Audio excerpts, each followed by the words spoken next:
Good morning, everybody. Today we're going to be catching up with Meg and Amy. We're going to be answering a few questions with the hashtag AskMeg. There's been quite a few questions coming through of late.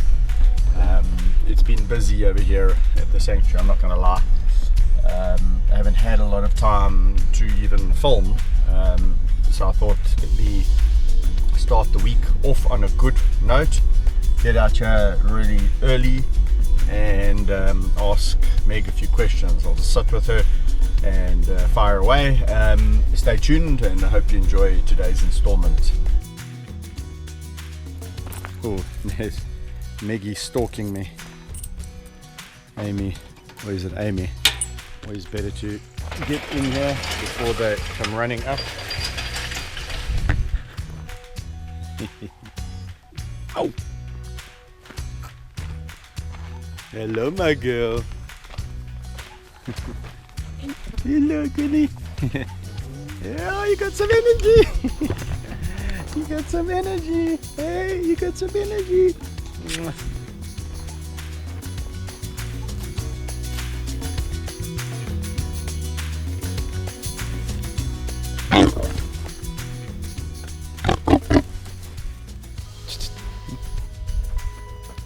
Oh. Why do you want to bite her like that? Hey? Hey! Hello, my girl. Hey, you two! Why'd you do that? Hey? Why'd you do that? Girls are nice and frisky today, hey? Alright, hello, my girlie.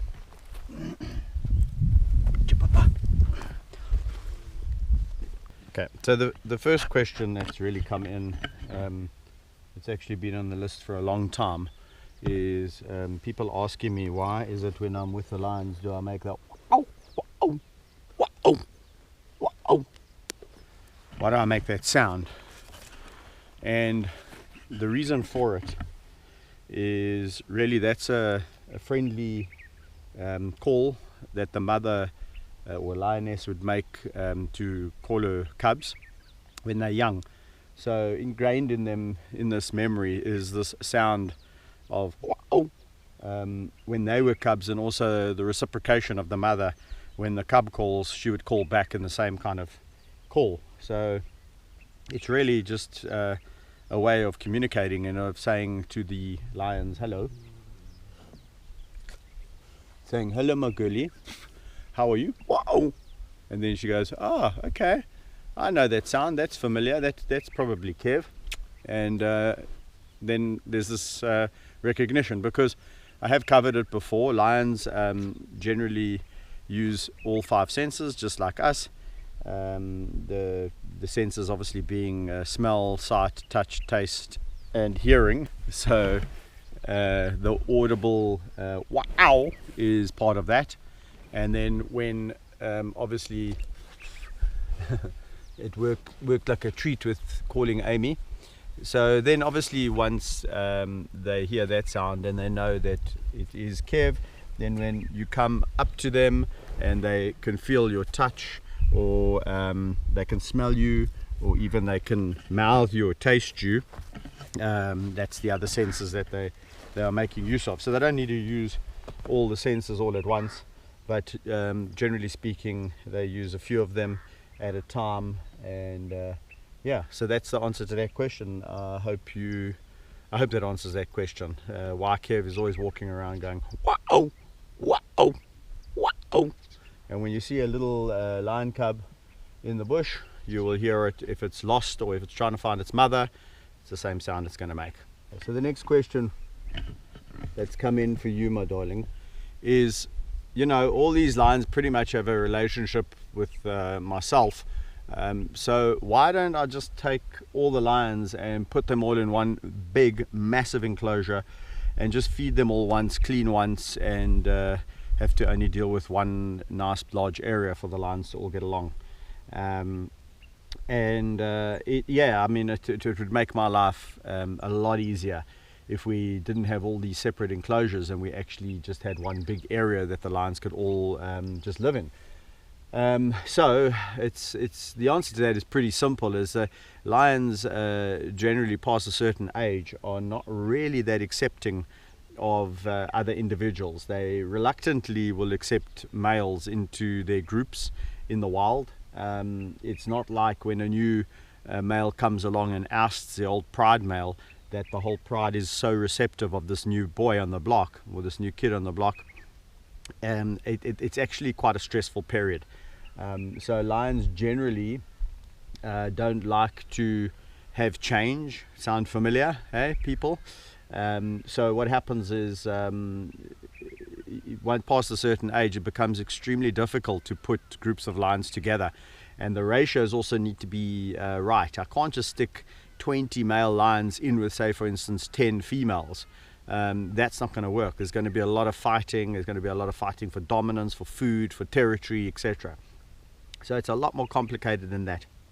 And what I find in captivity is the females can be extremely bitchy when it comes to accepting new individuals into their groups. So for example, if I wanted to introduce a female lioness to Meg and Amy, it's going to be pretty difficult. Most likely they might kill her, the newcomer. Where you would have greater odds of success is if it was just Meg or Amy. So let's, for example, say that Meg or Amy was living on their own and I wanted to introduce a lioness to one of them, then that would be possible. It is a difficult procedure. It's a process. You don't just slap them together. It's got to be an acclimatization period, a bonding period, a getting used to period, and then there's also going to be that period where they kind of give each other the cold shoulder in the enclosure. And sometimes there even needs to be the use of long-acting tranquilizers just to calm everything down. We have done it in the past, long time ago, with lionesses. We've done it with lions as well.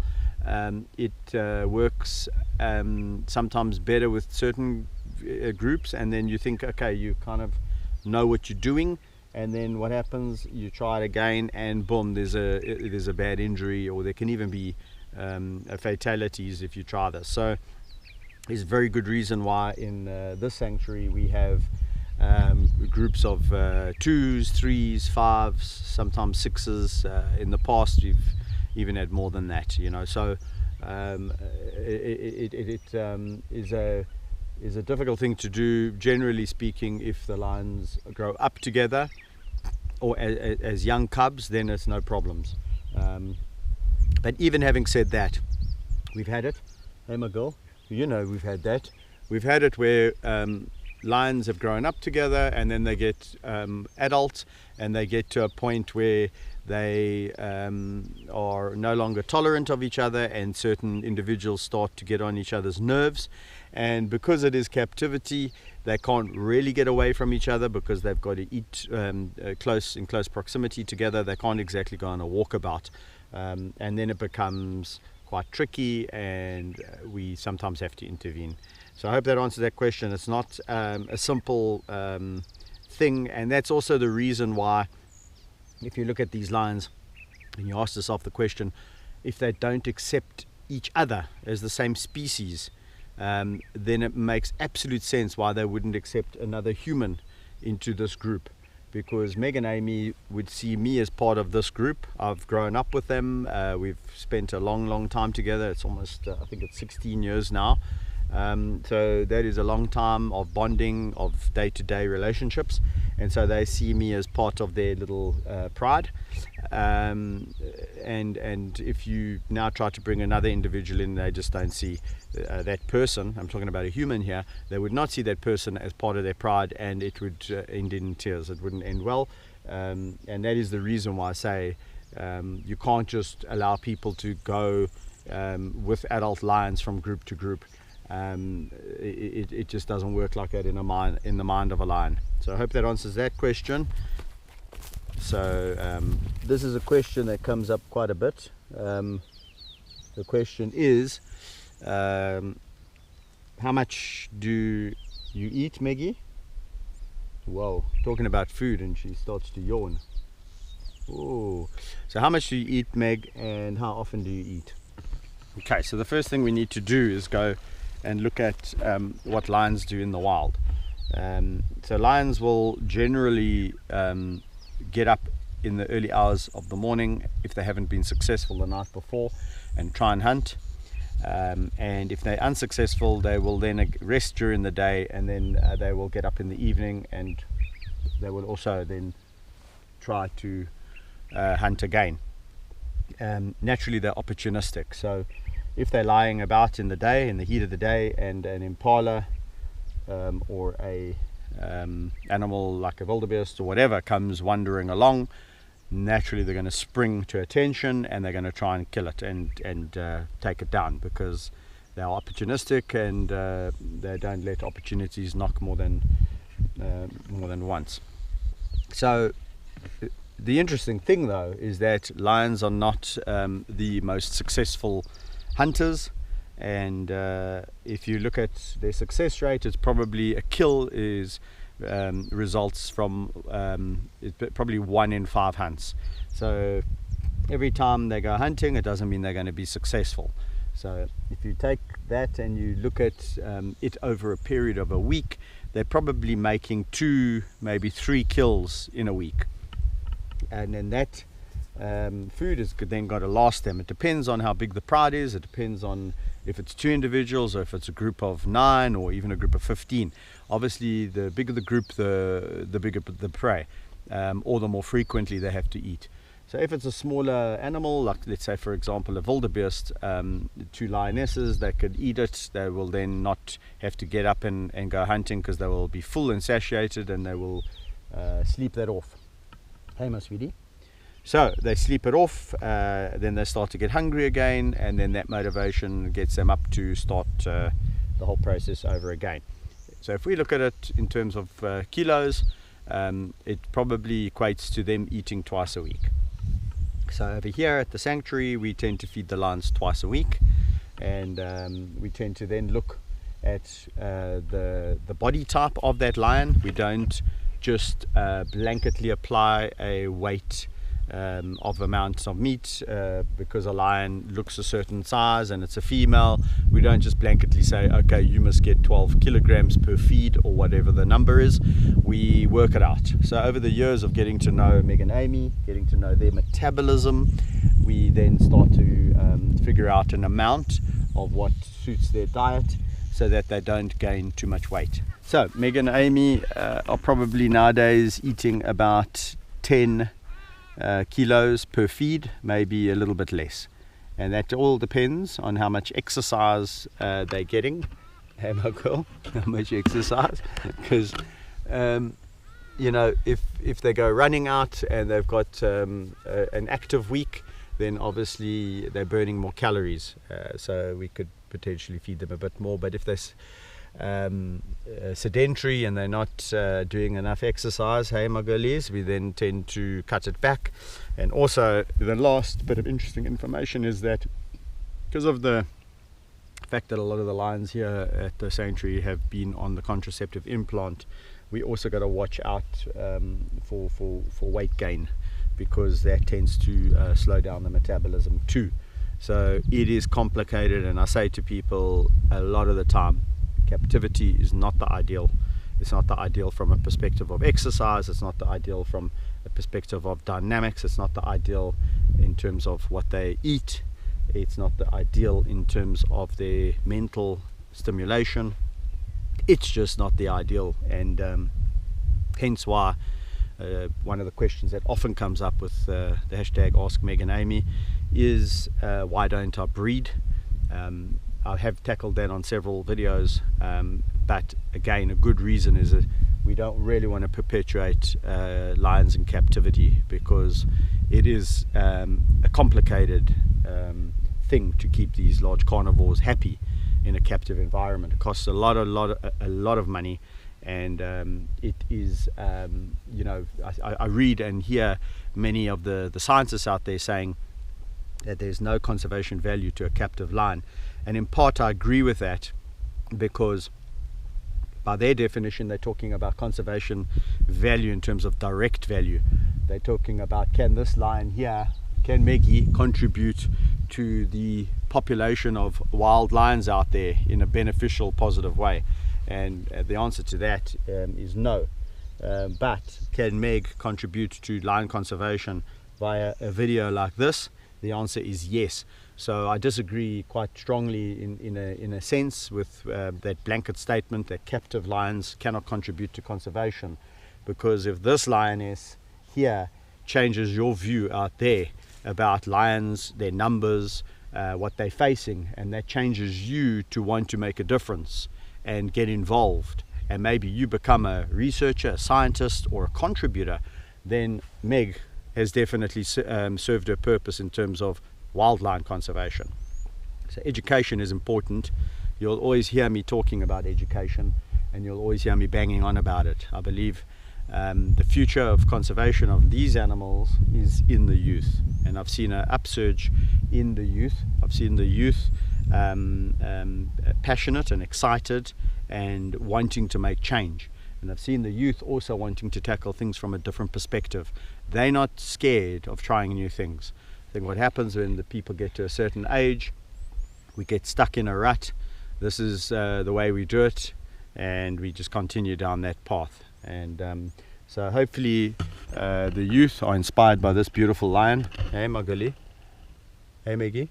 Yes, she's a beautiful lioness, and she loves hashtag Ask Meg, and she likes talking to you guys, and she likes changing your views and educating. So I hope you enjoyed that one. Yes, yes, my goodie, I love you too. So I hope you enjoyed that one. Meg is a wealth of information. I don't know how she does it. It's incredible. But look, she has been studying for 16, 17 years, so she knows lions like no other person. And I think what she's saying, Kev, what are you saying? I think she's saying, Kev, that's the end of hashtag Ask Meg for today, for this week. So I think we're going to leave it there. It's been a great morning. I think we've answered a few questions. I don't want to bang on forever and a day. What we'll try and do is we'll obviously keep the questions coming. We'll make that list. We'll definitely answer them as the months tick by. I'll try and do some more Meg and Amy questions over the coming weeks, and maybe we can do a bit of a compilation. So guys, I hope you enjoyed that. I always enjoy giving these little pieces to camera about lions and lion behavior and information out there. And I hope you enjoy them, and if you do, please do share these videos. It is the way we can create awareness to the plight of the lion in captivity and in the wild. Also, if you are not subscribed to the channel, please subscribe. It is growing so well. It's really beyond our wildest expectations. Way over 700,000. We're trying to get to 1 million. That's the number. It would be great if we can hit that by the end of the year. Challenges out there. And follow us on Instagram, on Facebook. It also gives you information, those social networks on what's going on. So till next time guys, thanks for watching. Bye.